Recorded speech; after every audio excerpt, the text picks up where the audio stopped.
আমেরিকার বিরুদ্ধে ঐতিহাসিক যুদ্ধ জয়ের দাবি ইরানের, ট্রাম্পের হামলা স্থগিতের ঘোষণা। তবে মেগা যুদ্ধের প্রস্তুতিতে ইসরায়েলে আমেরিকার 40টি রিফুয়েলিং বিমান। ক্যাম্প ডেভিডের বৈঠক এবং ট্রাম্পকে MBS এর ফোন। মধ্যপ্রাচ্যে বিপর্যয় এড়াতে নতুন নিউক্লিয়ার চুক্তির শর্তে ইরানে মার্কিন হামলা পেছালো ওয়াশিংটন। যুদ্ধের আগুনে পূর্বে আমেরিকার প্রতিরক্ষা ঢাল, ইরানি কমান্ডারের চরম হুঁশিয়ারি। হরমুজ এবং কুয়েতে মার্কিন অবস্থান লক্ষ্য করে ড্রোন হামলা। আরও জানাবো, গাজায় একজন ইসরায়েলি সেনাও থাকলে অস্ত্র ছাড়বে না হামাস। স্বাধীন ফিলিস্তিনি রাষ্ট্র গঠনের রোডম্যাপ প্রকাশ, তবুও ইসরায়েলি বোমারু হামলায় নিহত 8। সর্বশেষ জানাবো, যুক্তরাজ্যের সামরিক ঘাঁটি ব্যবহারে ট্রাম্পের ছক। লন্ডনের ওপর ক্ষুব্ধ তেহরান, ইউকে ঘাঁটি ব্যবহৃত হলে আত্মরক্ষামূলক পাল্টা আঘাতের কড়া সতর্কবার্তা। দর্শক, শুনছিলেন সংবাদ শিরোনামের পর বিস্তারিত। তবে তার আগে অনুরোধ থাকবে, যদি ইরানকে ভালোবেসে থাকেন তাহলে ভিডিওটিতে একটি লাইক দিন, চ্যানেলটি সাবস্ক্রাইব করুন এবং আমেরিকান সর্বাত্মক হামলা এবং অর্থনৈতিক অবরোধের মুখে দাঁড়িয়ে ইতিহাস গড়ে যুদ্ধ জয়ের বড় দাবি করেছে ইরান। 1 আগস্ট দেশটির পার্লামেন্টের স্পিকার মোহাম্মদ বাঘের গালিবাফ জানান, মার্কিন এবং ইসরায়েলি আগ্রাসী পরিকল্পনা ভণ্ডুল করে দিয়ে তাদের প্রতিরক্ষা অক্ষ ঐতিহাসিক সফলতা অর্জন করেছে। তবে প্রকাশ্য হামলা স্থগিতের ঘোষণা দিলেও বাস্তবে যুদ্ধের প্রস্তুতি কমাচ্ছে না যুক্তরাষ্ট্র। 2 আগস্ট প্রাপ্ত তথ্য অনুযায়ী ইসরায়েলের বেন গুরিয়ন বিমানবন্দরে অতিরিক্ত 10টি air two air refuelling tanker বিমান পাঠিয়েছে পেন্টাগন, যার ফলে সেখানে মোট মার্কিন রিফুয়েলিং বিমানের সংখ্যা দাঁড়িয়েছে 40। দীর্ঘমেয়াদী বোমারু বিমান হামলা চালানোর এই নজিরবিহীন প্রস্তুতি পুরো অঞ্চলে নতুন উদ্বেগ তৈরি করেছে। ইরানের তেল শোধনাগার এবং বিদ্যুৎ কেন্দ্র সম্পূর্ণ গুঁড়িয়ে দিতে ক্যাম্প ডেভিড বৈঠকে ট্রাম্পের সবুজ সংকেতের পর বিশ্বজুড়ে আতঙ্ক ছড়িয়ে পড়েছিল।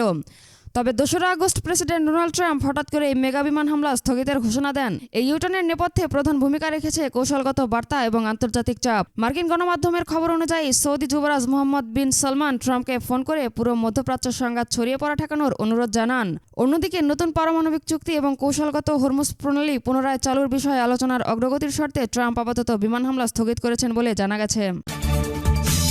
ইরানের খাতাম আল আম্বিয়া সেন্ট্রাল হেডকোয়ার্টার্সের commander major general Ali Abdollahi মধ্যপ্রাচ্যের আরব দেশগুলোকে মার্কিন সামরিক ঘাঁটি ব্যবহার করতে না দেওয়ার জন্য চরম সতর্কবার্তা দিয়েছেন। তিনি জানান, যেসব দেশ নিজেদের আকাশসীমা এবং ভূখণ্ড আমেরিকান বাহিনীকে ব্যবহার করতে দিচ্ছে, তারা ওয়াশিংটনের প্রতিরক্ষা ঢাল হিসেবে ব্যবহৃত হচ্ছে এবং আঘাত হলে তারাও যুদ্ধের আগুনে বশীভূত হবে। এই হুঁশিয়ারির মধ্যেই কুয়েতে অবস্থিত আমেরিকান ঘাঁটি এবং ববিয়ান দ্বীপের সরকারি অবকাঠামো লক্ষ্য করে একঝাঁক আত্মঘাতী ইরানি ড্রোন অনুপ্রবেশ করে। তবে কুয়েতি এয়ার ডিফেন্স ড্রোনগুলোকে প্রতিহত করার দাবি করেছে।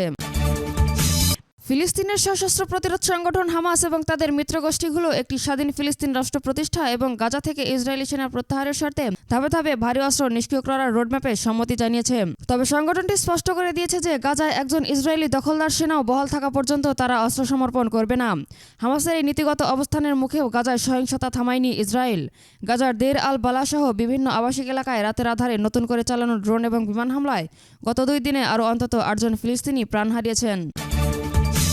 ইরানের ওপর হামলা জোরদার করতে ব্রিটিশ সামরিক ঘাঁটিগুলো ব্যবহার করার বিষয়ে আমেরিকান প্রেসিডেন্ট ডোনাল্ড ট্রাম্পের পরিকল্পনার খবর আসতেই যুক্তরাজ্যকে কড়া বার্তা দিয়েছে ইরান। দেশটির পররাষ্ট্রমন্ত্রী আব্বাস আরাকচি যুক্তরাজ্যের পররাষ্ট্রমন্ত্রীর সঙ্গে টেলিফোনে কথা বলার সময় সাফ জানান, আন্তর্জাতিক আইন অনুযায়ী যুক্তরাষ্ট্রের আগ্রাসনে ঘাঁটি ব্যবহার করতে দিলে যুক্তরাজ্যকেও সেই আক্রমণের প্রত্যক্ষ অংশীদার হিসেবে গণ্য করা হবে। এক্ষেত্রে নিজেদের সার্বভৌমত্ব সুরক্ষায় যুক্তরাজ্যের সংশ্লিষ্ট সামরিক ঘাঁটিগুলোতেও আত্মরক্ষার পাল্টা হামলা চালানোর পূর্ণ আইনি অধিকার থাকবে ইরানের।